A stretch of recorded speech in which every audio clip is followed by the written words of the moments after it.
So all of our media is online. We're got a pretty good presence online, so you can reach out to us on social media or extractioneering.com. And then there's some talk about our research interests. Of course, we want to get really expensive machines in this Of industry. course, we all do.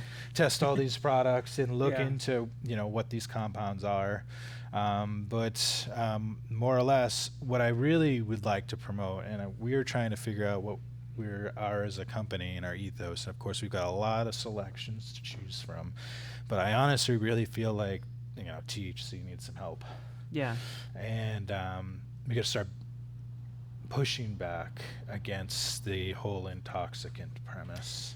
Yeah. And it's a real babe in the woods moment. We don't want to rush out there and be like, we're a bunch of drunks and you have to accept us for it or something. But we had to break this chain Well, I think at some point, and because THC is what people are looking for in most of these preparations.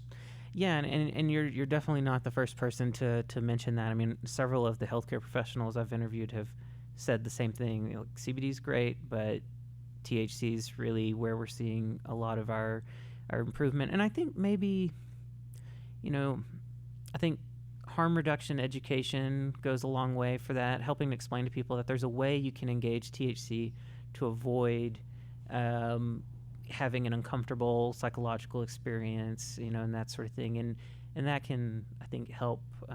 That goes along with each person has a different and unique endocannabinoid Yeah. system, right? So I that's where we're going to be our message really, is to be back and say, THC, it's for you and me. It's not the villain.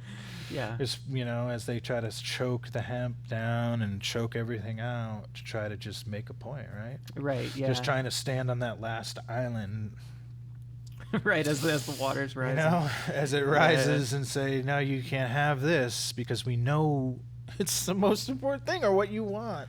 Yeah. We're getting lost in the weeds there. Stuff's too important. So it's gonna have to be just push it into their spot and be like, this is not a problem. Well, and I was talking to a nurse about this, and a comment she made that that stuck with me. She said that, particularly for people with medical issues, that THC can really help.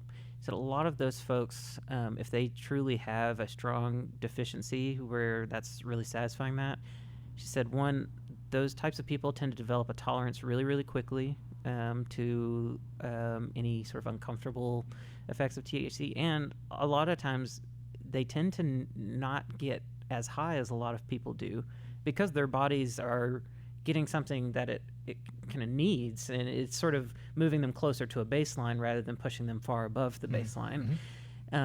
And I think that's something important for people to realize, is going back to this, that everyone Yeah, interacts differently. The plateau is an explanation. Yeah. Somebody who doesn't have it often, it spikes like this. It comes way up like a GC, and it takes a while to come down, like 3 hours or something.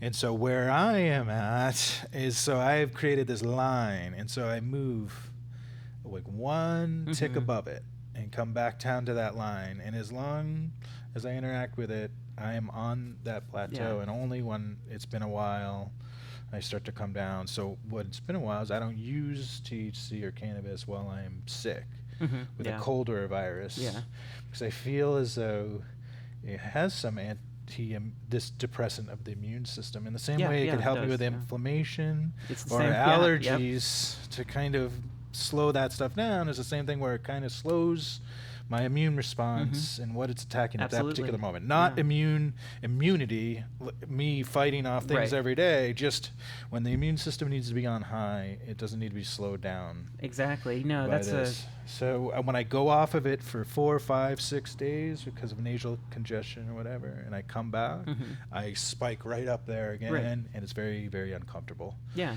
But 2, 3, 4, 5 circumstances later, I'm on the plateau. Yeah.